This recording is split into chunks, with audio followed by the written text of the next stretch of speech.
So as our title implies this week, this episode is where it starts pulling in elements from the book Fox's Feud, and this is where it'll become a main centre point for the entire series story. That and one other book in the series, but we'll get to that later. Anyway, we start off with HOLY SHIT!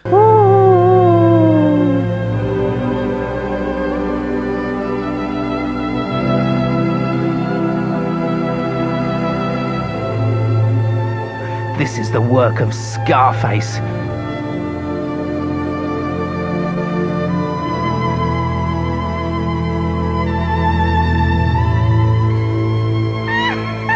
What the hell is wrong with you, Weasel? Dreamer's dead! Oh, and speaking of which... Wow, they're really trying to up the ante this episode. We've just gotten past the recap and there's already a death in the park. Anyway, Weasel is essentially interrogated by Fox on what she knows about Scarface. Man, not so much the luckiest Weasel in the world anymore, is she? Unlucky in love and in friends. Next thing you'll know, she'll be hitting the sauce behind the bins. Because I threw it there last night, but joke's on her, I always wash out my ketchup bottles when I throw them out for the rubbish. I didn't see him kill her, though he probably did.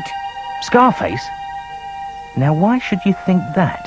He hates you. He tried to get me to spy on you, and when I said I wouldn't, he bit me. All right. So what happened after he bit you? Did you spy for him then? No. Oh, it was awful. I had to keep away from everyone, so if he caught me again, I wouldn't know anything and I couldn't betray you. It was awful. Poor Weasel. That was very sensible and very brave. I know. And you were all so unkind. In fact, you were so unkind, I very nearly did betray you.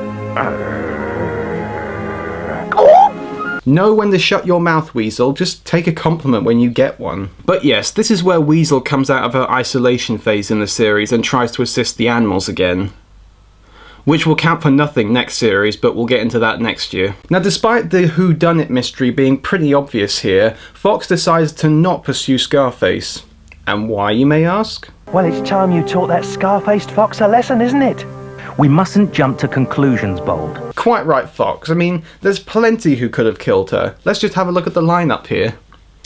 Let's see, so we've got a harmless old badger, a quaint old owl, a boisterous toad, or the rival supremacist fox who clearly wants you and your kin dead! Yeah, it's gotta be one of them, hasn't it? Or maybe Fox thinks that Kestrel's just having trouble hunting again. That would have been a pretty cool plot twist if it turned out that she killed Dreamer. Dark and brutal? Yes, but that's what we like. But this feud between the two Fox clans is starting to create a rift between Fox and Bold. Bold wants to charge in straight away and attack all the rest of the Blue Fox clan without that much foresight into it, whereas Fox wants to take things slowly and calmly and not try to antagonise or exacerbate the situation, much to Bold's irritation, as you can imagine. And every time Bold brings up that he's the famous Farthingwood Fox, Fox just promptly reminds Bold that he's still just a child. This is one of the elements of the series that's most remembered by viewers and fans, since it's one of the many story elements that continues to develop Fox, but also develops Bold into, as I said last week, the arguably most developed character in the series, and it is very well done. The idea of youth versus experience, with Bold's headstrong attitude contrasting with Fox's natural leadership, and how Bold clearly shows his arrogance and pride, much like how Fox himself did in the first series, showing how much the two were actually alike, but they don't realise it.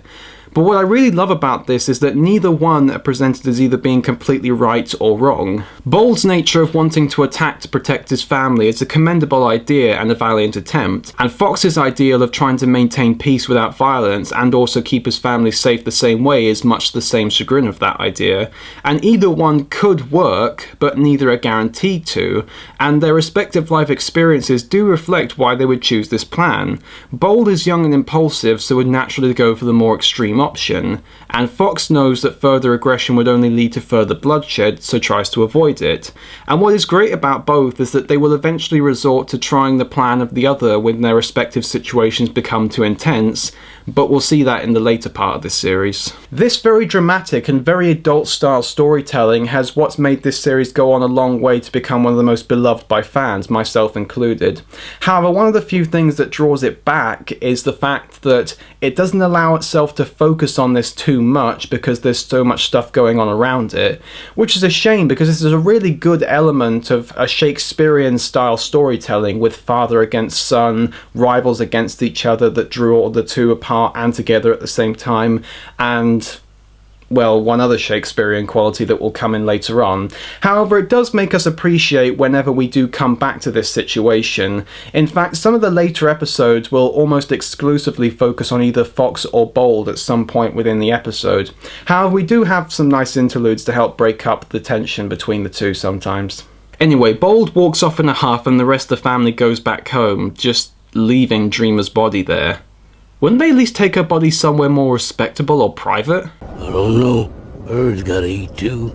Circle of life. As Bold wanders off, however, he comes across an old toy from his childhood.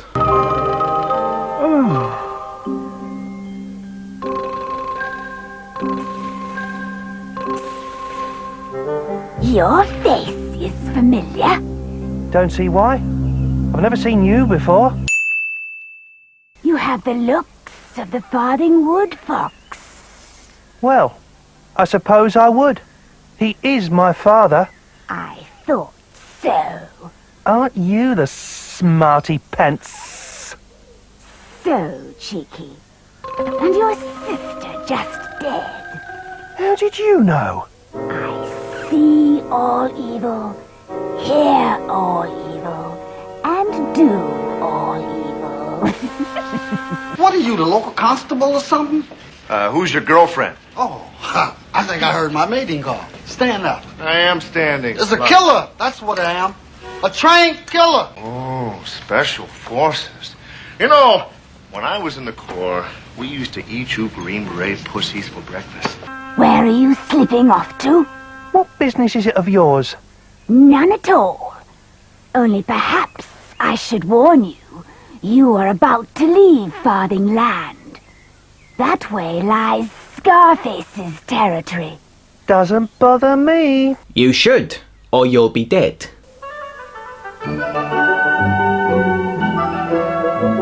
Oh man, I think that's the first time we've heard this music sting this series. It's been so long since I've heard it. Seriously man, where have you been? It's been ages. Hey, are you kidding? It's so depressing round here, I have to take some Prozac just to be around these guys now. So Ada tails Bold to ensure that he doesn't hurt himself.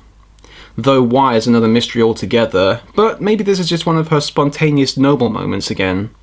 Anyway, Vixen is talking to Badger about the situation that's just befallen them. But he's much too young to be off on his own. Fox is right.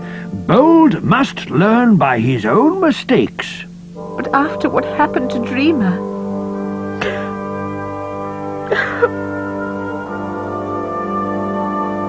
It was silly of Bold to go off like that. But not to worry. You've still got me. Could he have possibly said that in a more slimy way? Friendly's just brown-nosing his mum at this point. After that, a familiar track mark appears in the ground, and now Friendly's being brown-nosed. But through the mole mound, we are reintroduced to... Oops, my mistake. Moldy old chap, don't go. You've only just come. And about time too. But I'm not Molly. I'm Mossy. Yep, Mossy's come back, and here's where Mole's impromptu death from last episode does actually result in some rather tragic storytelling.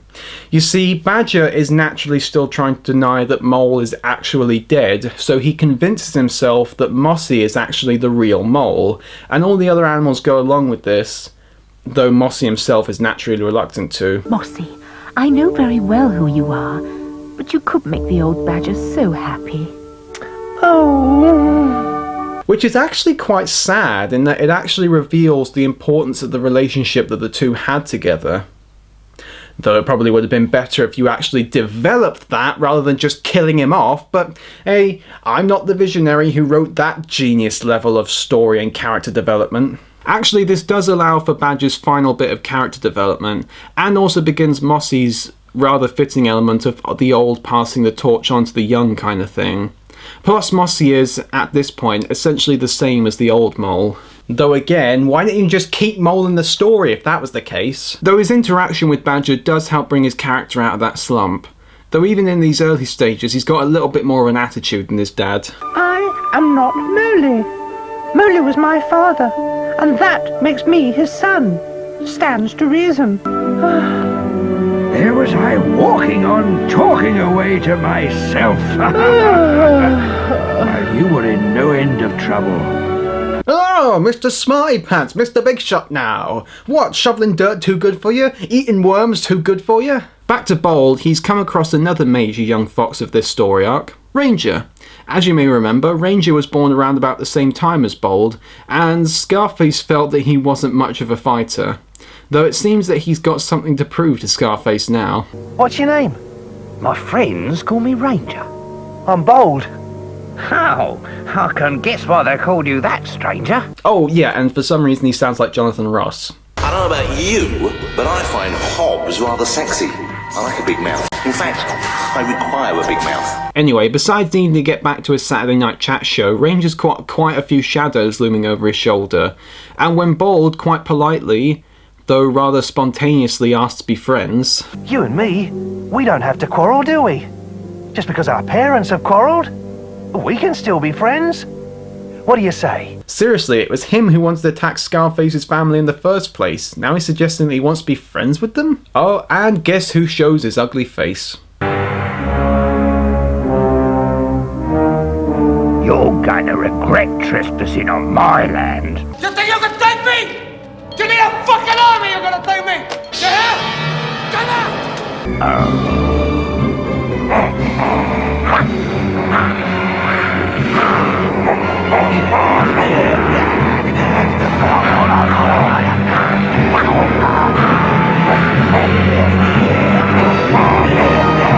I wonder how many strepsils the cast and crew would have had to go through after doing that bit for that scene. I mean, that must have been hell having to do that sound over and over again.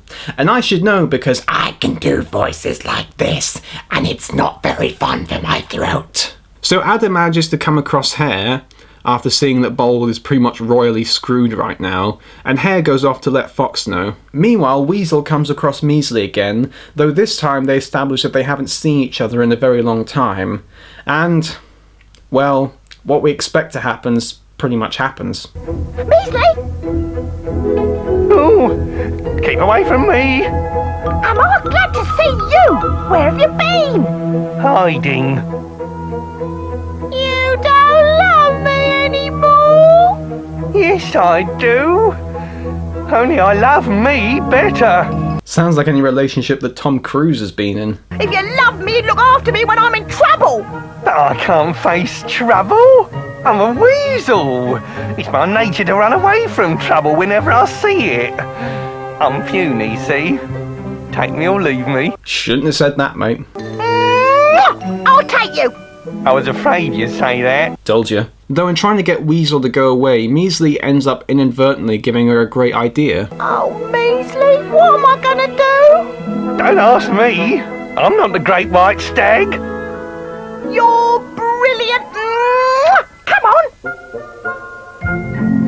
Help! Over at Fox's Earth, the rest of the trainers gathered to try and help him out. Bloody hell, that was quick. I mean, granted it was Hare, but how the hell did they all get there so quickly? Unless Badger sent off another email blast again. Please come to Fox's Earth immediately.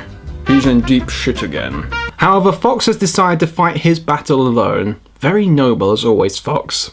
Logic, however, has once again gone down the rabbit hole, given that you're literally outnumbered 10-1. Oh, that's a good bet to get behind. 10-1 on, Volpus Deathmatch. Any takers? So Fox goes off to meet his destiny. No, this is much more simple. And surprisingly less weird given the concept of it. We also find out that Bold has been captured. Now wait a damn minute, if he killed Dreamer, why didn't he kill Bowl too? He was literally sitting right there. Or does Scarface really love playing host? I've got 99 problems, but my flat ain't one. So Bold tries to do the old, oh help me, I'm wounded routine to Scarface's son, who's keeping guard outside. Oh! What's wrong with you? Oh! What's up? I'm dying. Eh? What of? Scarface wounded me as he forced me down the tunnel. I'm bleeding. Oh, we can't die yet. He wants to question you. He may be too late. My life's blood is flowing from my veins. Can't you just hang on till he gets back? You talk about bleeding out like it's needing to take a piss on a long road trip. This isn't JoJo's Bizarre Adventure here. You can't just forget about it and pretend that it isn't there. It may have worked for Joseph and Lisa, but it won't work for you. Or for Caesar, for that matter. Yeah, of course, Bold manages to trick Stumpy here into getting himself out of the tunnel. So much for the superior species. Your spawn are as dense as a cheap mattress, Scarface. Also, Weasel and Measley have gone off to see the Great Stag to warn him about the potential fight that's about to break out. And despite the fact that this is really just a massive coincidence, it will actually really save Fox's bacon in a minute. Anyway, the other members of the train also come to Fox's aid as they set off a search party to find Bold to try and bring him back. Which isn't too hard as they literally come across him a second later. Seriously, the scene goes from the animals discussing to go out to find Bold, then going out to find Bold, and then they find Bold a second later. This episode is full of coincidence today. But of course Fox and Friendly are still on their mission, which is about to unfold as we shall see.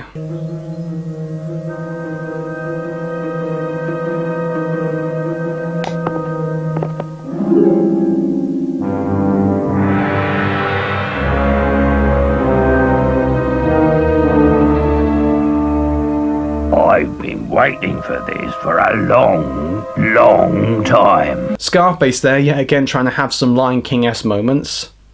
Which is actually kind of ironic considering that that movie's villain had half the name of this villain, and this series came out the same year as that movie. Are we in the Bermuda Triangle right now? Have all the planets aligned? Because there are too many coincidences here today. Though don't expect a big fight just yet. In fact, it all ends on a bit of an anticlimax. Friendly returns to Vixen saying that Fox gave himself up to let him go free. I know, disappointing, but don't worry, we will get a big Fox fight at some point in this series. And now Scarface gets his chance to play host to Fox. Do try my sponge cake. It'll go straight to your hips, but it's too fabulous to turn down. After that, Owl and Badger go off to help Fox. Or as Badger puts it, The old ways are dying, Moley. But we old soldiers must battle on. Did you say battle, Badger? Yes, old chap. You and I must go into battle once again. Go tally-ho, yippity-dap and zing-zang spillet. Looking forward to bullying off for the final chucker? Thankfully it seems that we won't need to be bullying off, since the Stag shows up and tries to sort out the situation himself. Seriously, was the camera crew today just really occupied with the small talk and minor anecdotes of this episode and didn't bother to film any of the actual exciting stuff? I mean, I know the animation of this show is limited, but don't tell me that you can't animate a scene of a stag walking up to a group of foxes. The Red Fox cleared the park of poachers. You suffered losses because of them. You should be grateful to the Farthing Fox. Grateful? To him? He drew the poachers' attention to foxes in the first place. But he saved the deer herd, and without the white deer, there would be no White Deer Park, would there? Too dear or not too dear? That is the question. For whether it is nobler in the mind to lick out one's own fur, or to sniff one's own shit.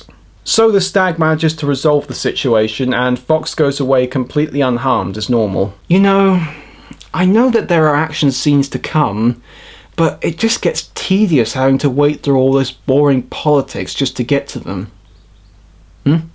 Oh, I'm sorry, I was just ruminating on the Star Wars prequels, and I'm just hoping that the new one manages to leave out all the boring Senate debates. Though with that, we do still manage to get some entertaining bits with Badger. Fox was just leaving. Missed all the fun. What do you think of that, Moley? Who's he talking to? They're all crazy. I don't know why, but that line always makes me laugh. And he's not half wrong, really. So Fox returns to his Earth, Weasel is congratulated, with terrible musical accompaniment. And, well, as for Bold, this is where one of the most infamous moments of Series 2 is now about to be shown. Not for any bad reasons, but for how it leaves us with one of the most bittersweet feelings of the entire show, and how it sets up the later plot elements of the future episodes. Just observe. And as for you, from now on, my son, you are going to toe the line. You will keep yourself where you can be seen, at all hours of the day and night. You will speak only when you are spoken to, and you will obey my orders. Right? Bold? Try not to be too hard on him, Fox. You were young once. It's all right, Mother. I'm going anyway. Going? What do you mean? I can't live here with him. I need space, freedom to be myself. So, I'm off. Take care of her, Charmer. But Bold, you're too young to go off on your own. This park just isn't big enough for both of us, is it, Dad? So I'll say goodbye. Forever. Man, and I thought Goku and Gohan's relationship was dysfunctional. And so Bold goes off into the great unknown by himself, just to get away from Fox. Teenagers, eh? Okay, in all fairness, this is a really good conclusion. We've seen Fox and Bold get into quarrels before within the episode. We've seen that Bold's rather impulsive and, well, how the two's natures oppose each other, on the merit that, in a way, they're far too similar, much like how two positively charged magnets would repel each other, so do Fox and Bold.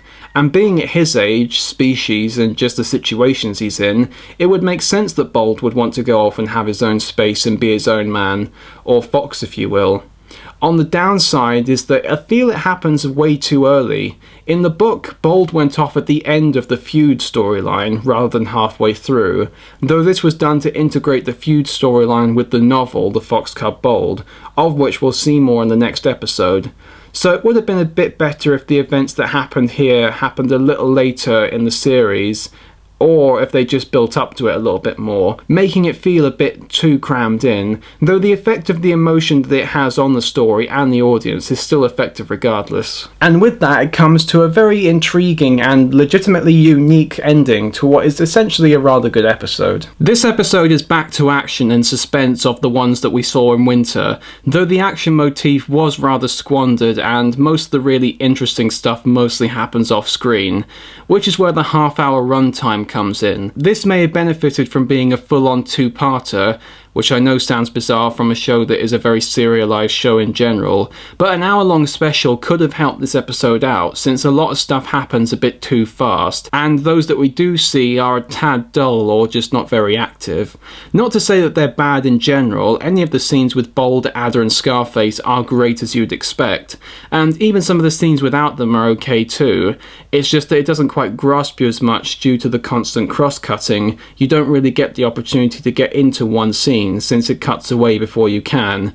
But on the plus side, none of the scenes in this episode feel like filler. It all comes down to mostly be drawing towards one same common goal, and that is good as it keeps the ball rolling effectively, though if we'd had a better climax it might have been a little bit more enthralling. And like I've made no secret in mentioning, a lot of the plot elements feel like they were made for the convenience of the plot, and while we do see the path of their outcome, the initial events that trigger them still feel like a massive coincidence.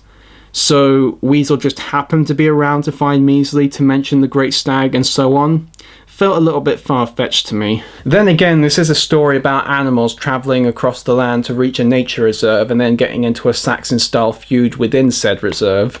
It's a little late to be complaining about plot leadings here, isn't it? Overall, this was a mostly entertaining episode. It just seemed a little bit too rushed and unfocused for my taste.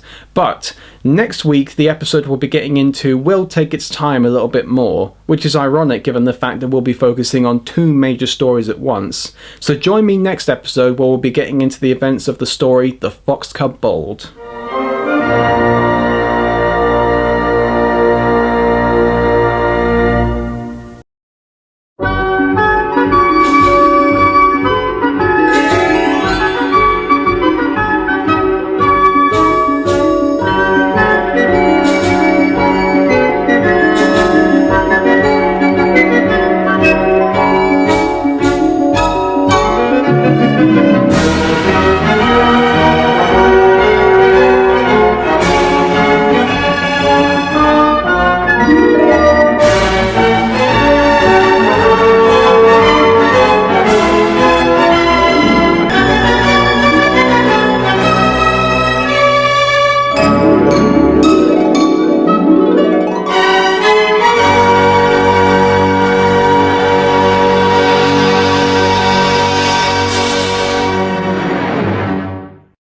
And now for something completely different. It's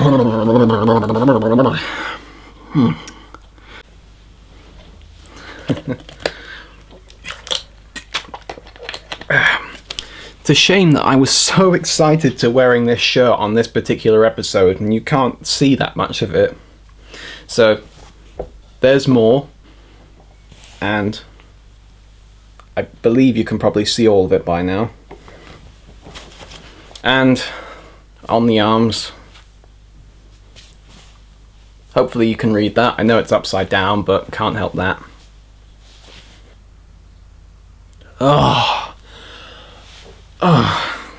This is what happens when you don't get enough sleep. You get exhausted halfway through filming and you have to keep going, so it's a nightmare.